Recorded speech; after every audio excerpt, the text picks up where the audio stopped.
Welcome, everybody, to Drive Through Sports with Adam and Paul. Today is Wednesday, May the 6th, 2020, and I finally got my Mexican food, Brees.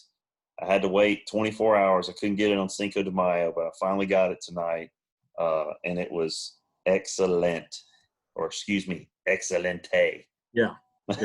Well, hey, I'm excited for you. After a 50-hour hiatus, I got my power back last night at 10 p.m. 10 p.m. So it ended up being about 53 hours then, right? Yeah. And the crazy thing is, so when this all started, our electric service that provides the power, there was 130,000 power outages. Right. Currently, there's still 11,000 without power. So wow. Those unfortunate 11,000 homes, they're working on 72. Wow. I mean, you hope some of those homes have a Big Daddy with the generator.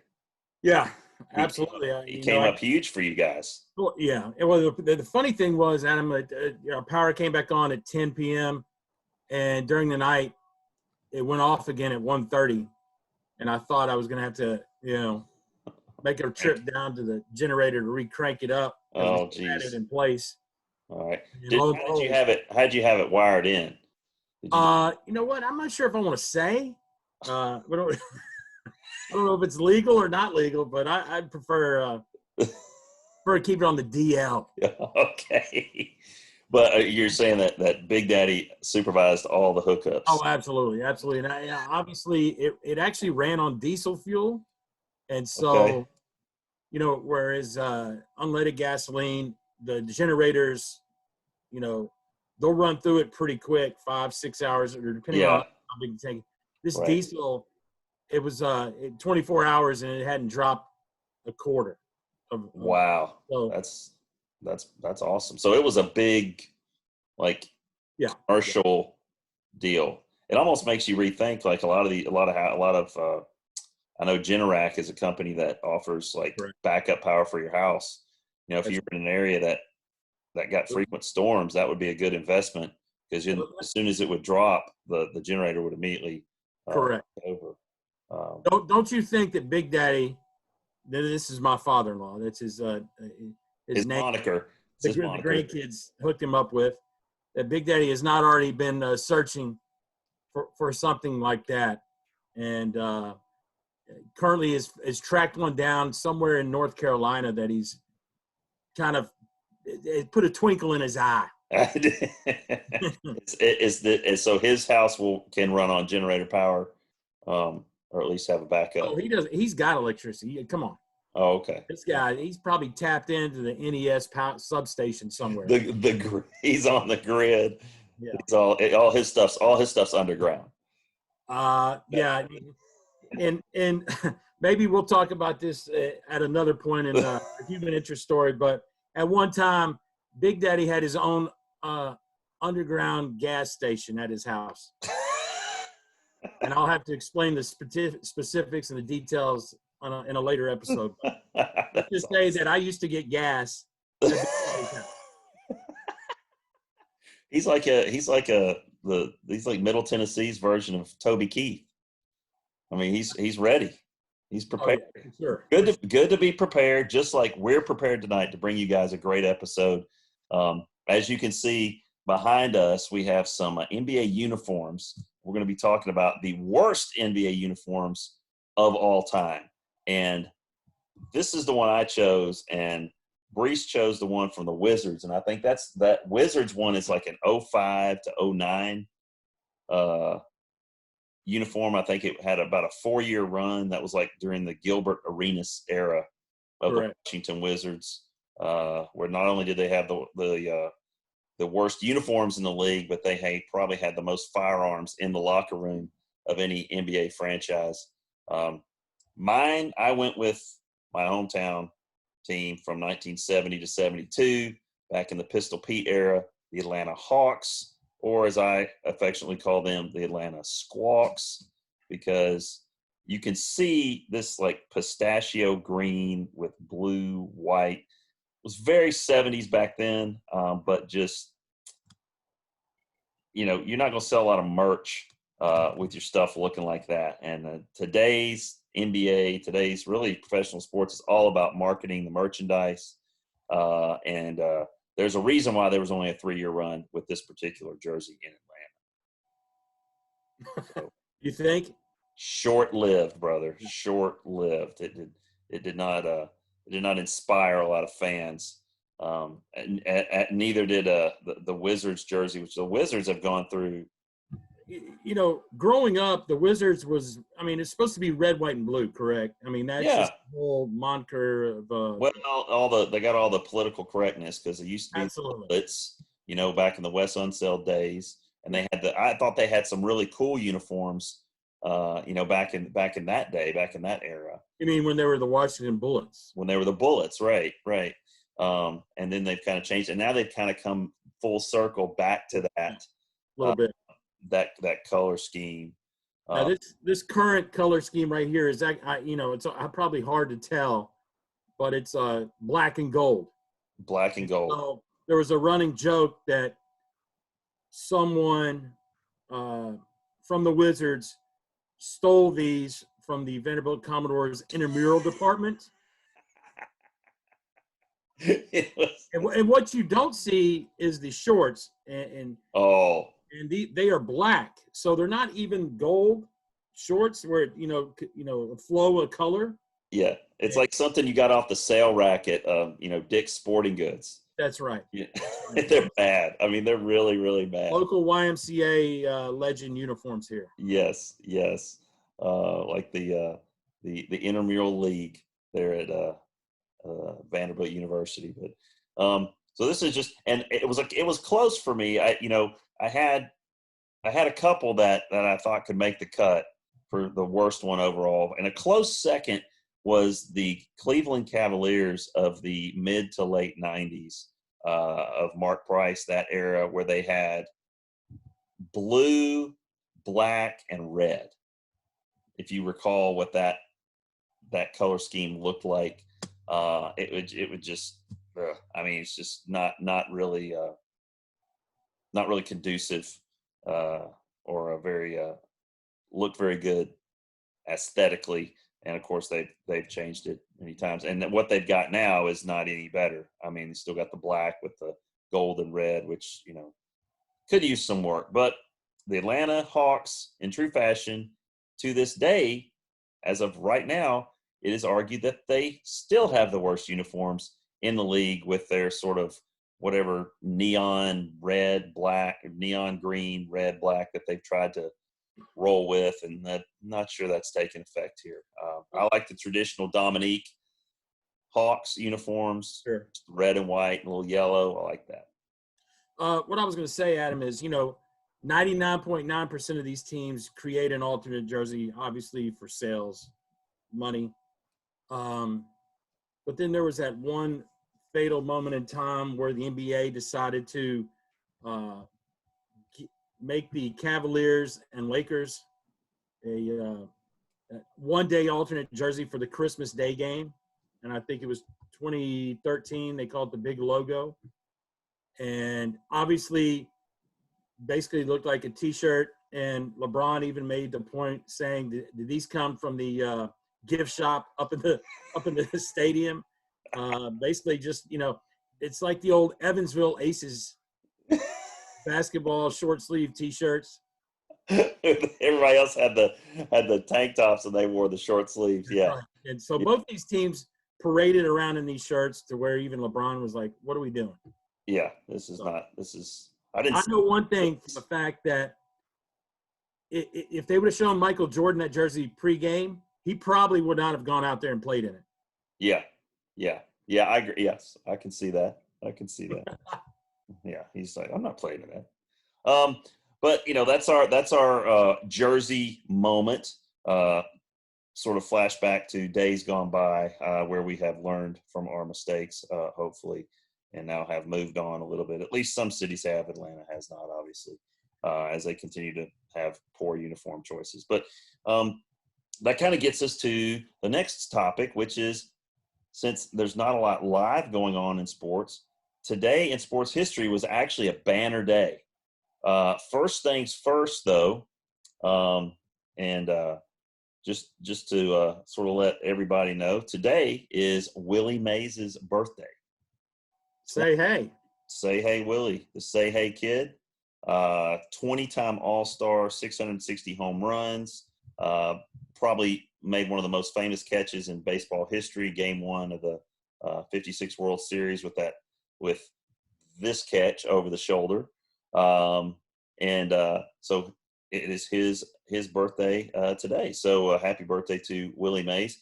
In addition, there's also today, I believe in 1998, Kerry Wood struck out 20 Houston Astros to tie Roger Clemens' record, which he set, I think, back in '86 against the Mariners. Also Babe Ruth hit his first home run, but also lost his first game as a pitcher, 4-3 to the Orioles. And there was one more thing that I was going to mention. The big thing that you were like, who in the world is this guy? And so I had to bring this up. We'll see how discerning our listeners are, and our viewers, our YouTube viewers, will see this picture. This is Roger Bannister, 1954, first distance runner to run a sub 4-minute mile in a competition, 3:59.4. That happened in 1954, and he only recently died a couple years ago. He was 88 years old. But yeah, this is a really significant day in track and field history. Of course, Roger Bannister, sub 4. There's been documentaries, movies made about him, and that happened in 1954. So 66 years ago today in sports history, that's what happened. And we're to the point now where this is what we're doing with our we're trying to go back, and it's because nothing's happening today. Although there was some developments with MLS, and you guys Nashville just started an MLS team. In fact, played Atlanta in their first game. I think lost 2-0, and I think they'd only played like 2 games before they shut it down. Is that correct?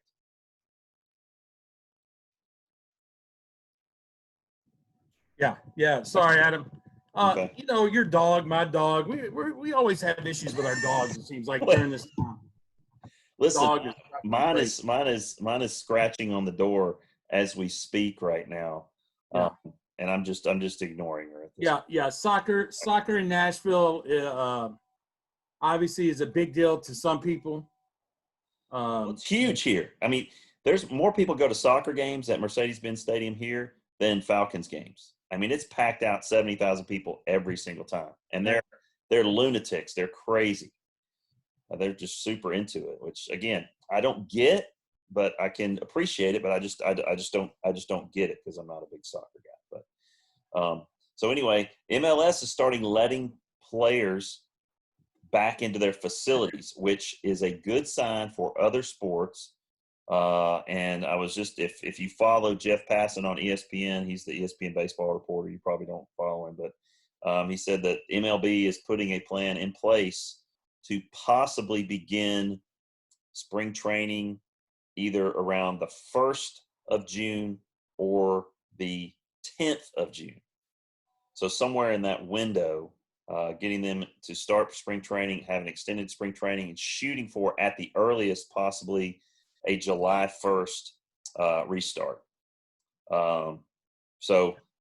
And also baseball guys, I'm sporting all my Dodger gear today. I just got all this stuff in the mail. I just got my fanatics.com New Era hat, which it's taken me 48 years to get a Dodger hat that I've always wanted. So I just ordered one. And my daughter stole my other Dodger shirt like this because it was a large, and she liked it. So I ended up losing it to her. So I just ordered me another one. So now we can be twins. But that happens a lot. Yes. Piggyback on the baseball thing, NBA are holding a players conference call with everybody in the league on Friday. Yes, I saw that. I saw that on ESPN earlier today. I guess to see what the plan is, because they've only got 20 games left. So what do you do? Do you just say, hey, let's start the playoffs after, a couple weeks practice and just do the standings as it is, seed it as is, or do we play out 20 games? I think that's the decision that they have to make. And then you're going to be doing it without fans. For sure. Yeah, and that's the big thing. Teams that are like 9 through 13, 14 in their division, it's not like they're losing out on money, home game money, and so they may just wave the white flag on the season and say, we'll get ready for next year. Yeah. Don't get any of our players hurt, kind of deal. Yeah. Start thinking about next year. Yeah, and you have to think about even if they do that, and the NBA is one of those that's really hard to do. If I was an NBA player, I wouldn't want to play in an empty coliseum. That's just like playing a pickup game at the Y. There's no intensity, there's no energy, and they feed off that. They're big egomaniacs. They feed off that stuff. Baseball's a little different. Baseball's much different. Football is kind of like that too. I think of all the sports, baseball has the best chance of being successful playing with no fans. Yeah. Just because, let's face it, there have been franchises that played games to 2,500 people. Look at the Florida Marlins, the Braves of the late 70s, the Seattle Mariners, back in the day when they were terrible. You could go to a game and there'd be 3,500 people there. They still play the game, okay? And the interaction is minimal. NBA, there's a little more fan interaction. People are really close to the court, but they feed off that energy. And I think that there's been a few players that have spoken out that they are not interested in playing to empty coliseums, to empty gyms. So I guess I can understand that a little bit too. But speaking of all these athletes. And jerseys and, all types of memorabilia. We thought we would throw in our human interest part of our episode as our favorite piece of sports memorabilia. Mine's going to be a little bit different. It's collectible, but it's something that anybody could collect. But Brees, you had a good one that you were going to share. So I think, 2005, Hurricane Katrina sets in New Orleans, right? Yep.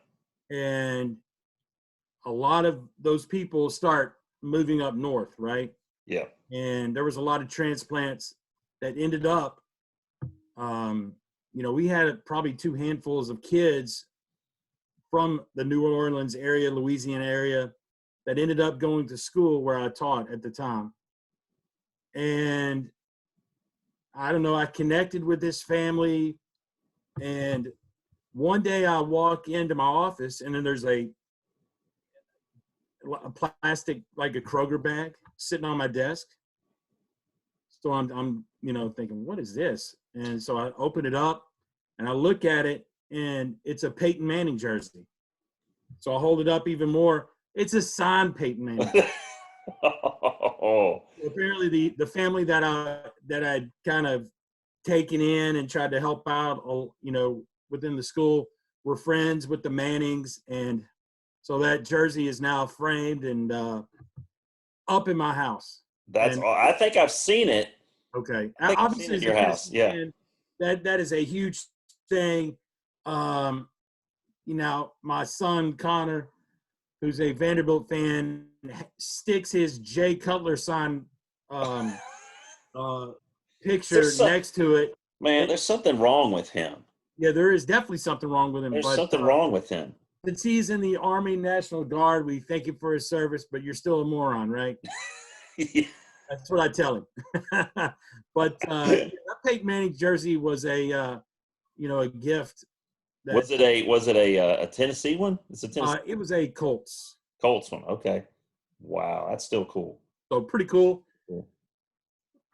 That's all. That's cool. That's a cool story. Now, mine is obviously Kentucky related, and it's actually you can't really see it. It's above me right now. Um, it is, and I told the story of um, getting to see the '78 championship team play on an exhibition tour at Murray State when I was about, I guess I was seven probably. Yeah, I was 7 years old, and they did a tour in the spring of 1979 in all over Kentucky, playing different places.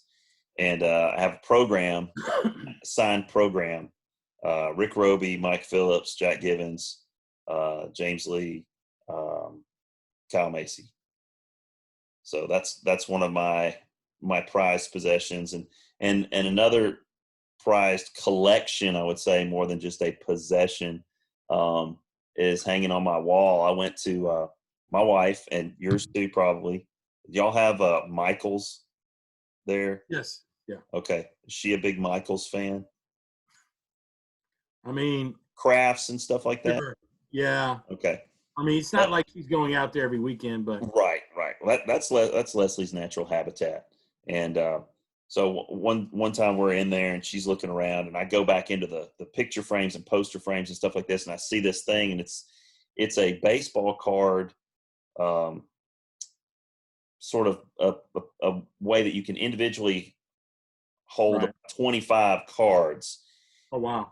on the wall, and it goes on the wall, and I've got it in my man cave here, and I've got all of my I have every card Steve Garvey ever had.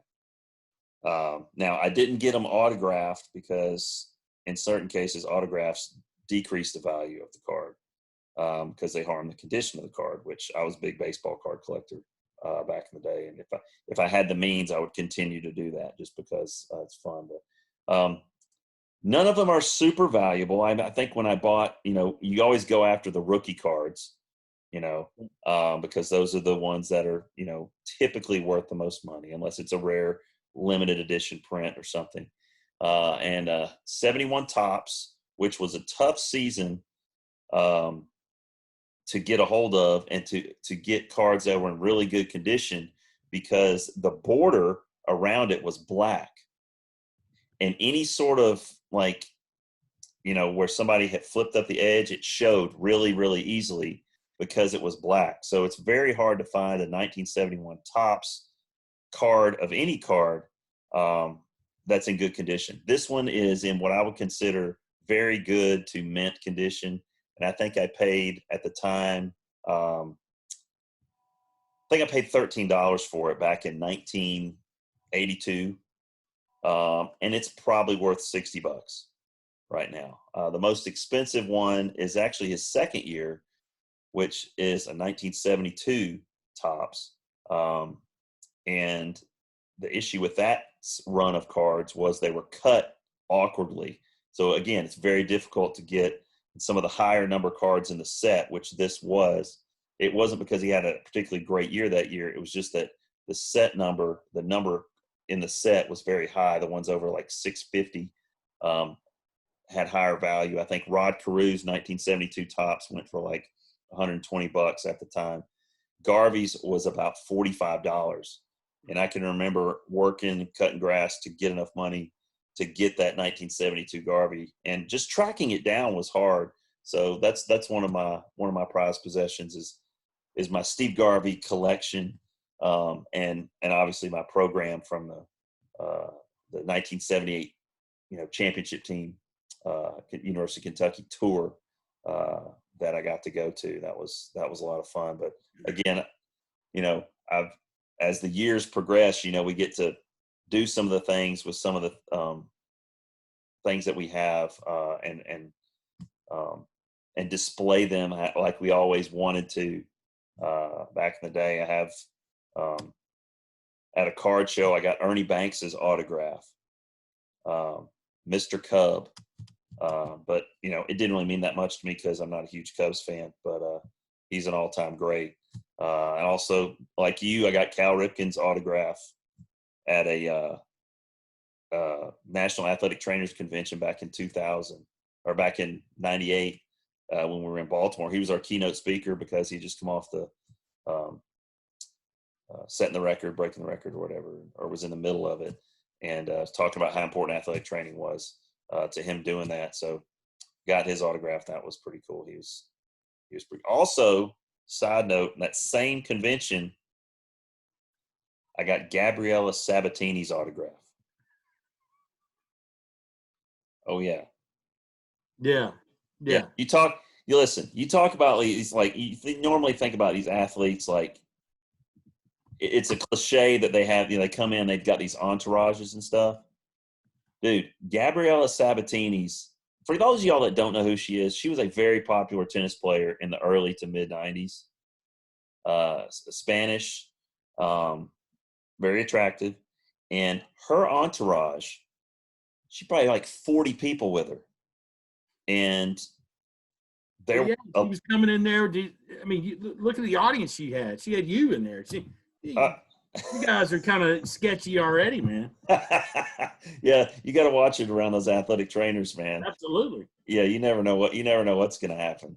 It could be a free for all. But yeah, that was. But my program and my Garveys, they're not. I wouldn't consider the card memorabilia per se, but it's a prized possession for sure. All right, guys. Brees has power. All is good. I got some Mexican food.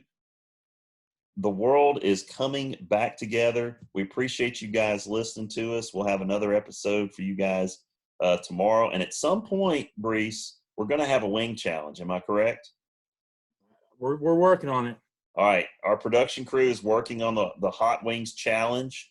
Are they putting together the parameters, like how many wings we have to do? Yeah, there's some rules in place. Things are happening. All right. I got a place that I can get the wing that I'm going to get my wings. Is right down the street.